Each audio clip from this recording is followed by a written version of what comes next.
Okay, in my writings about you, I have made the point that there are three elements to your thought.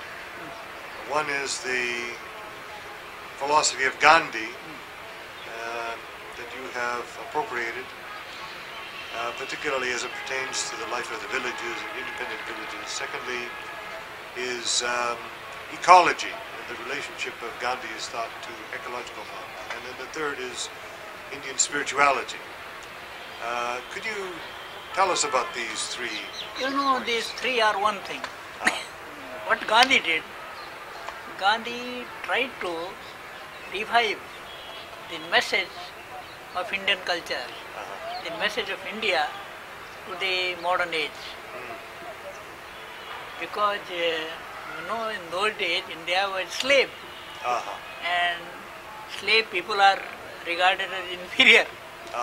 But Gandhi tried to fill people with self-confidence, and that he did by reviving the values of Indian culture, Indian philosophy. I see. And he was Mahatma. Mahatma means a great soul. Great soul. So he became Mahatma. People thought he is a great soul. And he was having less and less things. I see. Only a lion cloth. I see. So in this way, he tried to revive the message of Indian culture. I see. Because culture is always deep-rooted in the hearts of the people. But this culture was undermined by the materialistic civilization of West, I see. the British rulers, Right. because they regarded materialism as the great thing. Right. So Gandhi tried to fill people with self-confidence and faith in their culture, I see. because that culture, the message of culture, is in the hearts of all the people, even those who had not any formal education, I see. even the common people, they had. In this way, this spiritual message is in the hearts of every Indian, and this is the message of Indian culture. It is why our great people, the teachers of the society, they lived in the forest, their life of renunciation.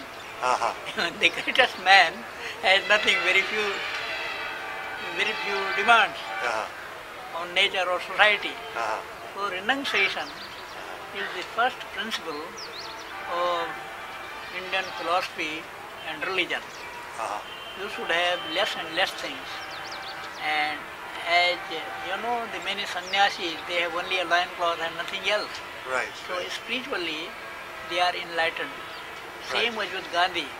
He tried to eradicate the idea, the false idea from the minds of the people that having more things and good fashion and good clothes is the symbol of greatness. So he started living as simple as he could. So this is the first principle. So these are interconnected. That means Gandhi, spirituality, without spirituality, Gandhi is nothing. Right. So Gandhi, spirituality, and third thing, what you said? Yeah. What you said is the third thing? The third thing was ecology. Ecology, and yes. particularly Gandhi's interest in the development of ecologically independent, economically independent villages. Yes. So And now that was a very important part of your program. Yes. In the Silyada ashram. Yes.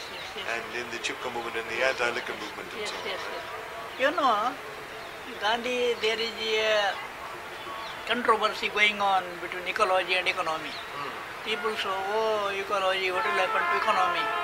And so I have replied it in one sentence: ecology is permanent economy. If you want an economy which is permanent and one Ghanaian economist, J.C. Kumarappa, he wrote a book, Economy of Permanence.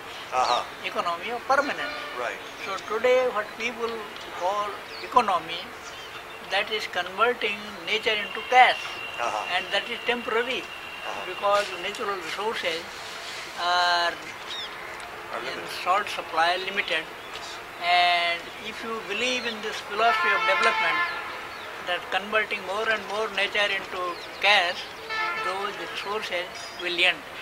And you know today the problem is that so-called rich countries, they have an eye on the resources. That is the cause of that Iraq. Because they have petrol, the oil. And the vehicle of modern civilization cannot move without oil. Right. So, that is, do you want permanent economy or temporary economy? Yes. And this is what ecology is the science which tells, which defines the interrelationship between man and nature. And as I told you, that all other beings, they depend on their surroundings for their living.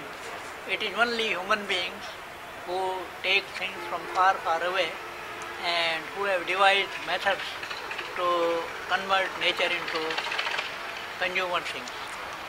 And you see this as supported by Indian spirituality? You see the history of Indian spirituality supporting this kind of ecological viewpoint, the Gandhian viewpoint? Yes. And Gandhi was the sum total of the Indian thinking, spiritual thinking of India. And he tried to combine spirituality with practical life. Because before Gandhi, the spiritual persons will had their faces towards Himalaya and their back towards the people. They were detached from the people. But Gandhi was the first person who practiced his spirituality among the people. He was the man of the masses. Yes. So he combined this. He made this spirituality as practical. Till anything is practical, it is of no use to the society. It is only the few exceptions who can practice this. People will worship them, people will respect them, but they won't follow them. Gandhi was a man who became mass leader, who had mass followers.